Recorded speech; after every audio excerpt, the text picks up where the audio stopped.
Hello and welcome to the Reversing Climate Change podcast. I'm Ross Kenyon. I am the creative editor at Nori's Carbon Removal Marketplace. I am welcoming back Evan Hynes, co-founder of Climatebase. Hey, Evan. Hello. Hello.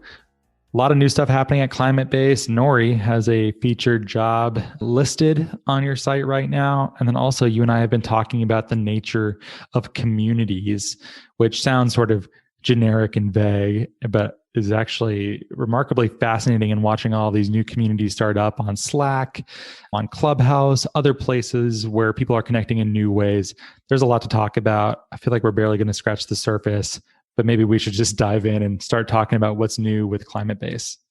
Yeah, I mean, big updates on Climatebase would be chiefly that we have gone from a job board and sort of a directory of organizations, which initially we built out because there was no good solution out there for finding jobs at organizations focused on climate. What we've evolved from since then is that we have now launched user profiles for the people using Climatebase. That includes people who are searching for jobs or just curious explorers who are sort of seeing what's out there and looking to tap in and connect with others in the space. But it also includes folks like your CEO, who just created a profile, and we put a spotlight on him in our newsletter. He's not looking for other work, is he? I don't know. You better check with him because he's on Climatebase. No, he's not. And that's what we really want to do. I think our big next step will be connecting people's profiles to the organizations that they work at on Climatebase. So going from what organizations are working on climate, which was our sort of starting point, to which then evolved quickly into what jobs are they looking to fill. And now going one step further and saying, and what people are working at those organizations, and also, of course, who are the people that are on Climatebase. So increasingly becoming more of a specialized professional network for the climate space. That's great to hear. And if you're listening, we should still be taking applications. This episode will come out pretty quickly, but we have a senior software engineer role listed up there with quite a lot of details of what it's like to work at Nori, what we're looking for.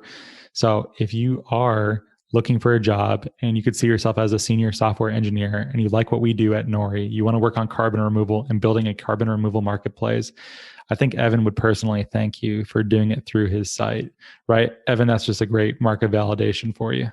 Yeah, I mean, that would be awesome. And I'm proud to say that since we've last spoken, I think well over 100 organizations have successfully hired through our platform. Wow. That's sometimes great. Yeah, thank you. Yeah, I'm pretty stoked on it. I know that they are too. And I'm hoping that Nori will be one of the organizations that we can support. We're huge fans of the work that you folks are doing in advancing sort of the regenerative agriculture space, particularly around, creating verified credits for carbon removal. I just think it's such important work. And the kind of work that I would really hope that a lot of our members, our users at Climatebase would be excited to get involved with. Yeah. I think so too. I see us as occupying similar roles in the carbon removal community or just climate tech in general, of trying to be boosters, trying to get people into this space who want to be, trying to create fun, novel ways of talking about this that isn't, hard to understand necessarily, that's friendly, that's fun. This is a big part of how you think about your job, I imagine too, right? Or am I just imposing my own mental map upon you? No, yeah, absolutely. Like we're trying to sort of flip the script. And I think that this is like part of the broader change that has happened in the past, I would say like year and a half, is the narrative around climate change, around the climate crisis, has been that of, despair and gloom and doom. And, our mission is to not to like downplay how severe the situation is. It's terrifying, but to also show that there are opportunities. And, as a platform, thinking very long-term about what we want Climatebase to be, we really want it to be almost like a community-powered one-stop shop for climate opportunity. We're starting with employment, and there's a lot of work to be done just on that, but we have greater ambitions to go even beyond that. So, we're part of the movement of people that are saying, and organizations that are saying, hey, look, yeah, things are bad, but fixing it, whenever you fix a problem, that there is inherently an opportunity there. And, let's celebrate those opportunities. Okay. Yeah, that's good. I understand. When I think about communities, the partition I have between the two, like broad ways of going, is something that is sort of one-stop shop. Like if you care about climate, this is the Slack community you join. So something like My Climate Journey might be something like that as far as Slacks go. So that has multiple channels for your interest. If you want environmental justice or carbon removal or something like that, that all exists there. But if you really wanted to focus on carbon removal exclusively, I would probably go hang out at Air Miners. And there are trade-offs to either of these approaches. They both have strengths and they both have weaknesses, and either being too broad or being too specific. But are they competing against each other in some way, or are they complementary? How should we be understanding these communities? I think that's like, so the community space right now is exploding. And prior to getting in climate, that's where I built my career. Granted, a lot of my community work was, largely in person. But there's always online elements. I mean, we were using Slack to support everything that we were doing in person, and then with our alumni community at Make School, my previous employer, like all of that was happening on Slack, on a Facebook group. Now, the community space with COVID having hit the world has exploded because everyone's looking for belonging. One of my favorite sort of thinkers in this space is writing a book right now called the Business of Belonging. I think that organizations are increasingly becoming aware that all businesses are communities in various ways. But like these community powered platforms and like businesses that are not just community as an add-on, but the product itself, the experience itself is that of a community. I think that this is like a really, really new space. And a lot of these different Slack communities and communities that live in other platforms may think of themselves as being competitors, but I think that would be a mistake. And the analogy that I like to draw upon is like, Ross, like you have probably many different friends and they're part of different groups, right? Like you have some friends that are like in the climate world, and then you have like some other friends that are like, I don't know, like into whatever your other interests are. Are those different groups of friends, like are the leaders of those groups of friends like all competing over Ross's attention? Like, probably not. I mean, I don't know. Maybe for you they are. You could be a really popular guy. Like I don't know. But are we talking about friends or supplicants? I think that's the distinction. Supplicants. Oh, sorry, old Diction Dan over here. That's someone who asks something of a king, like goes before a king and kneels and asks for a favor. Yeah, right, yeah. I understand what you're saying. Yes. Yeah, maybe like celebrities have that issue, but like for the average person, like I think we're all part of multiple different groups of friends, multiple different communities. Even if there is a community doing something in the space that you want to start a community in, let's say, that shouldn't be a reason to dissuade you from doing your own thing. And therefore, I don't think that communities are or should be competing with each other. It's not really the right way to think about it. There's always something unique that each community can bring to the table. I feel that pretty strongly too. And I have a lot of people email me about starting their own climate podcast. And there's a world in which I'm a big jerk about it. I always try to be supportive. I'm glad we need more content out there. And because podcasting seems at least partially, I think it's the major component it's personality driven, right? Like I could interview someone, you could interview someone else could interview the same person, and it would be 3 different shows because so much of it is about what you're bringing, how you see things, the sort of humor, the vibe that you have. And what I do is not right for everyone. I don't think of myself as being like the one climate podcast to rule them all. I think if I did think that, I would be put into a position of being competitive with people that, like, the goal is to reverse climate change. The goal is not to be the best climate podcast or the most popular climate podcast. Does that make sense? Totally. And I think that you're thinking about it the right way. I think for any creator in this space or any space, like if you're trying to build a content and build maybe a business or a side hustle or just a hobby or a brand or build your personal brand around content creation, podcasts, or if you're trying to launch a community, like your goal should not be to take attention away from other communities or other content creators. It should just be to try to do the best that you can do. That's really it, because that's all that's going to get you listeners and members, and it's really just about being the best that you can be, and not really being competitive with others that are out there. Yeah, I think so. I think some of the offerings too are relatively specific. So if you compare what we like to podcast about versus other shows, like I tend to focus a lot on authors. I like literary episodes. If you join our Patreon, which is a sort of community that we foster, there's a couple dozen people in there, and the main draw, as far as I can tell, is our book club where we meet a couple times a month. And if you want to read books with me and talk about them with other people who like the show and like books, that's where you do it. But could that even scale? Like, should I be trying to get that to 100 people or like 1,000 people?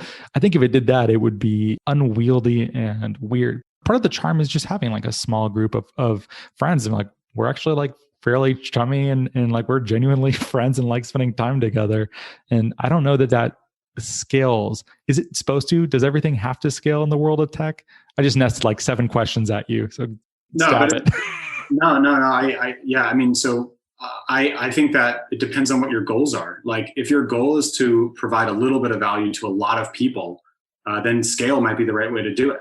Mm. Um, and if you're also, I mean, also doing that, by the way, like it's a completely different strategy from a community management perspective, from a content delivery perspective, than if your goal is perhaps to provide a ton of value to less people.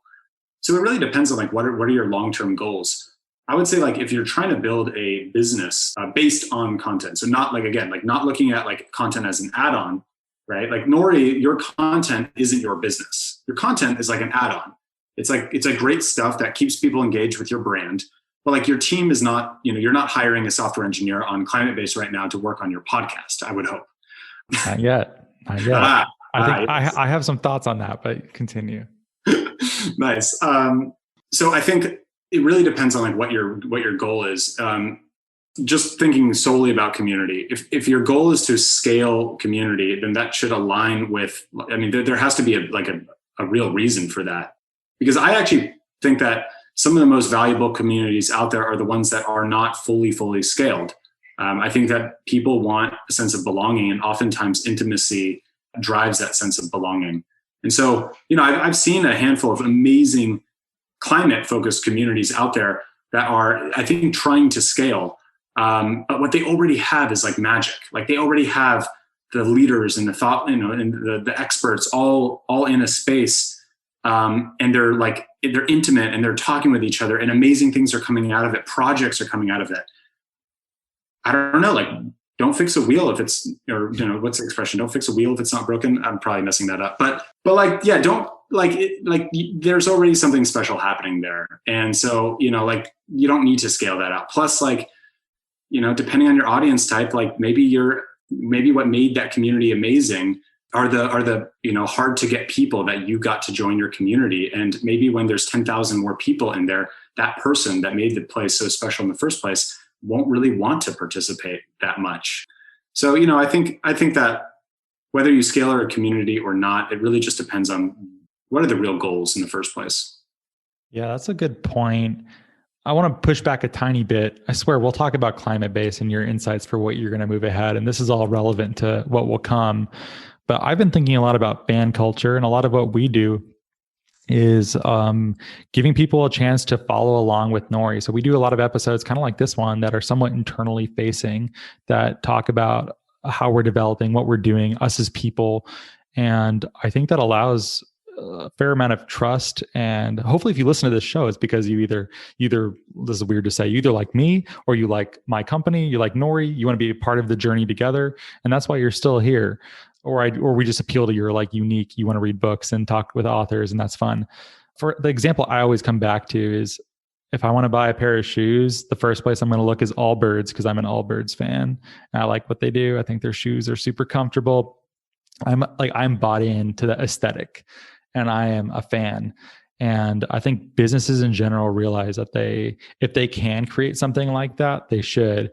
Then again, the counterexample, did we talk about this last time, is the Dunder Mifflin Infinity that on The Office, where Ryan tries to create a social media site for like the paper, ordering paper. And you're like, that's a fan culture that does not need to exist. And that's a whole community that doesn't.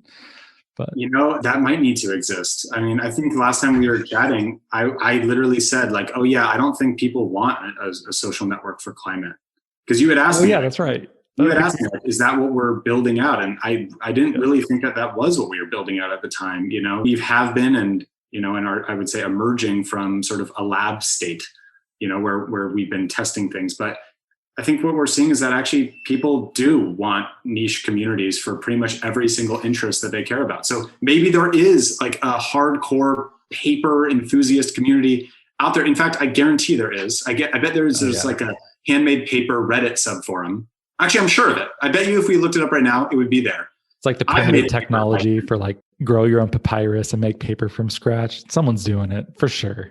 For sure. I mean, I was just talking to a community builder the other day on Clubhouse, and she has an entire community and cohort-based course just focused on calligraphy. Wow. I mean, so, there's probably someone making the paper too. Absolutely. So you're now going back on what you told me last time, and now you want a social media for climate professionals or aspirational professionals. Is that right?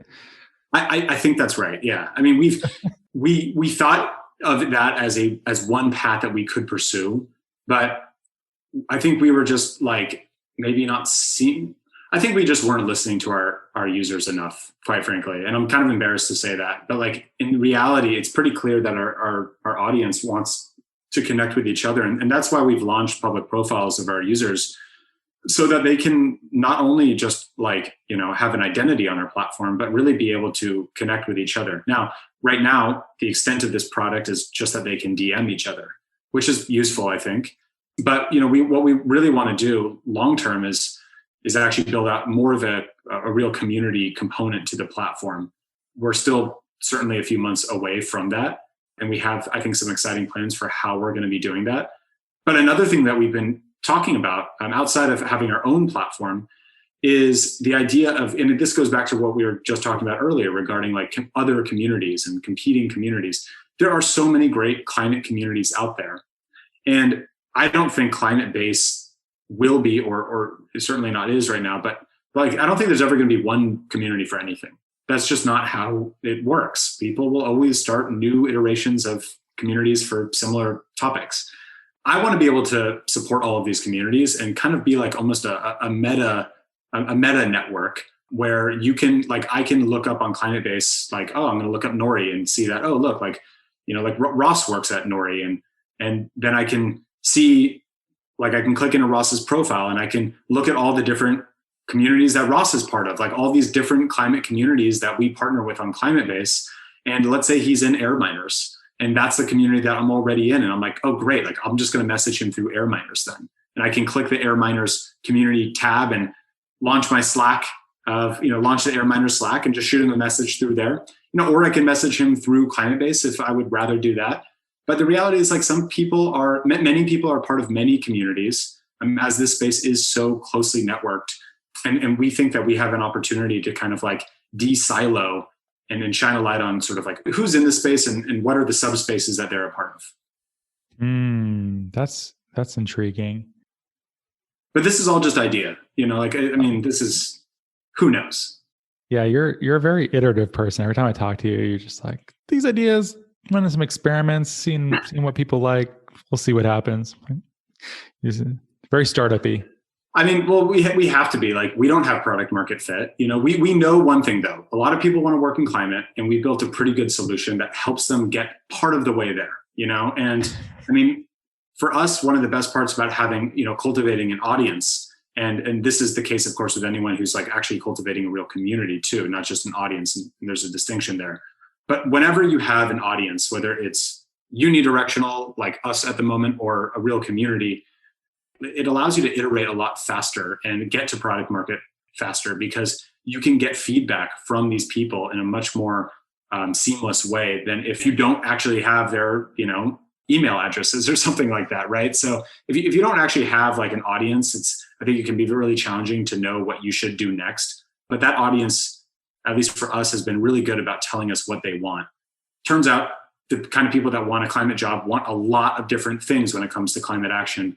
And that's a great problem for us to have. We just have to be careful about which piece we chip away at next. That's great. So many different ways you can go, which is, the old adage, right? That startups don't starve, they drown. Have you heard Yeah. that? Yeah. So it sounds like maybe that's a threat for you. I think for us, it's like, and that's again why we have to be so careful about just picking the right things to invest our time in. Like we know, for instance, that a lot of our users, want to learn more about what's happening in the political world when it comes to climate change. Staying up to date on that. But like, it would be probably a really bad idea for me to spend a lot of my time, doing research or working with our communities and synthesizing this stuff and writing reports for our users. I mean, will that monetize? Will that allow us at Climatebase to continue to do what we do and be a self-sustaining organization? No, it's not. But there's other things when it comes to climate action, other products, other features that we can build out on top of our existing platform that do monetize and also drive a tremendous amount of impact for our users. So that's the question. Is like, of those things, which ones do we chip away at first? I've been a lot stricter about my well, I'll say it this way, my information diet, I guess you could say. But I'm still in a bunch of the Slack groups on my phone, but on my computer, it's just my Nori ones, the podcast Patreon and our main work one. It's good. I feel less distracted because I'm not lit up all day long by notifications, but I'm also like less engaged. But I also like the withdrawal of it. Also, like people have been trying to get me on Clubhouse and I've been resistant. I'm like, I'm more likely to quit something than I am to add something else or add another community, another thing. How much of this can we take? Or another example, how many streaming services are we expected to get? How much am I supposed to, this is like every single channel ever. I'm supposed to subscribe to 10 Substacks for like $10 a month. Like, surely there's a limit to where this is no longer efficient. I think you're absolutely correct. And like I've experienced that myself too. I did like a full digital detox. I'm still getting caught up on on emails from like weeks and I'm embarrassed to say even like months ago. Oh no. But like particularly with Slack, I'm part of maybe like 7 or 8 different Slack communities that are all about climate or regeneration or various spins on the same stuff. And I just like I had to turn off my notifications. I just can't afford to keep checking that. So I do think that there is like it's not like that communities.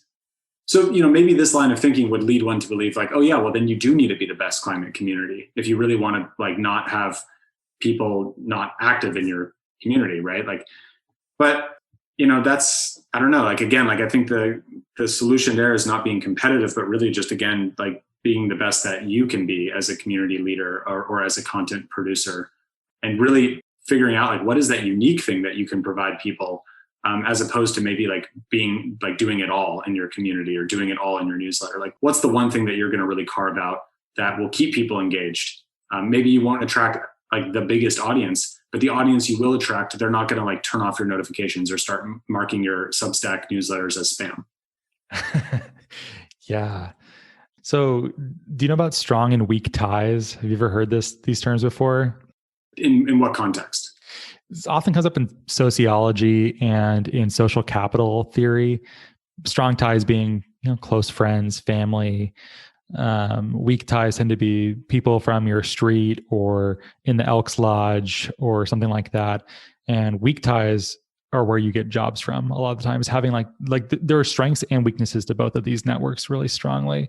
But I've almost been withdrawing from a lot more of those like weak tie networks during this. If someone writes me an email, I will usually, with some exceptions, but like if I have time, I will always try to write. If they write me a thoughtful email, I will respond on a one-on-one basis. I'm more likely to participate in that.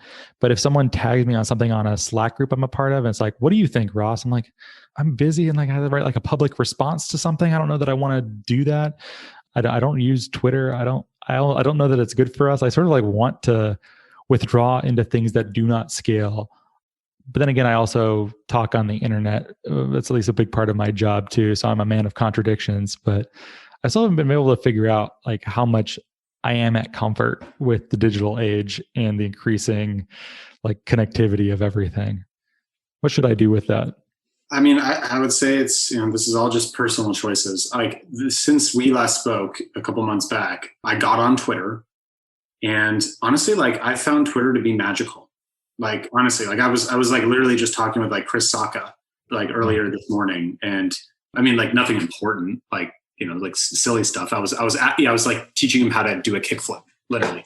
But like, this is not important, right? Like, this is not important conversations. That's like the weakest of ties. But hey, it's an intro, right? Like, it's an opportunity. It's like the door opening partially there, and maybe that door will open, and maybe we'll have like a stronger conversation. Maybe that's where that leads to. But like, regardless, I think that it's more about like just honestly just having moderation, and you can be a part of all these platforms, but just don't burn yourself out on them. Well, thanks, Evan, for counseling me on my social media usage and why I am an old man and haven't come to terms with it yet. Where can people learn more? How can people get involved with Climatebase? Follow what you're thinking about? What can they do?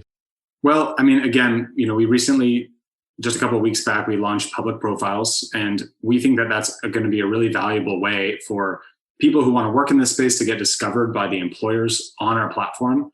This is, and if you're an employer in the climate space, like by all means, use that component of our platform to source talent. I mean, these are mostly people that are on the job hunt, and there's a lot of really talented, mission-driven folks there. Also, each week now in our newsletter, we are highlighting a handful of members of our community. And so when you're creating a profile, if you want to sort of, put yourself out there to, 20,000 of our, email subscribers now, that could be a great way to get discovered. Or even if you're hiring, we can highlight your personal profile and mention the jobs that you're, hiring for. So yeah, we're really just, we invite you to join Climatebase and create a profile and get involved.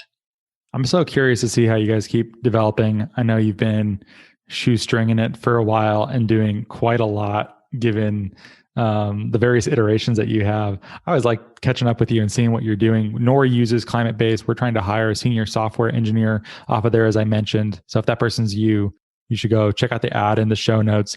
Links to everything we talked about also in the show notes.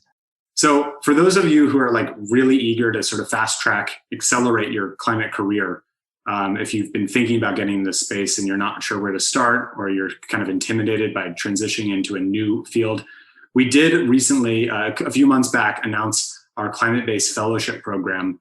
We already have nearly 100 organizations and founders and speakers, experts who have requested to be a part of the program to share their knowledge with our audience of fellows throughout this program.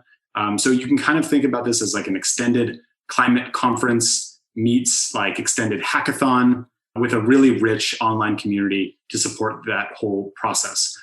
Yeah, feel free to go to climatebase.org/fellowship and apply. We are going to be launching this program ideally mid-year, but it certainly wouldn't hurt to get your application in now. Cool. Link to that fellowship opportunity is in the show notes as well. And thanks for sharing all that with us, Evan. Hey, thanks for having me. Really appreciate it. My pleasure.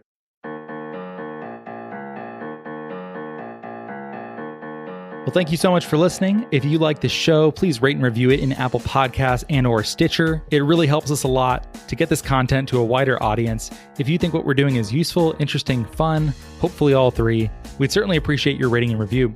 You can keep up with Nori at nori.com, where there is a newsletter. That's nori.com/subscribe. There's podcasts. There's a whole bunch else. Or you can send us an email at podcast@nori.com. We are also now on Patreon at patreon.com/NoriPodcasts if you'd like more content, engagement, and community. And thank you so much for your support.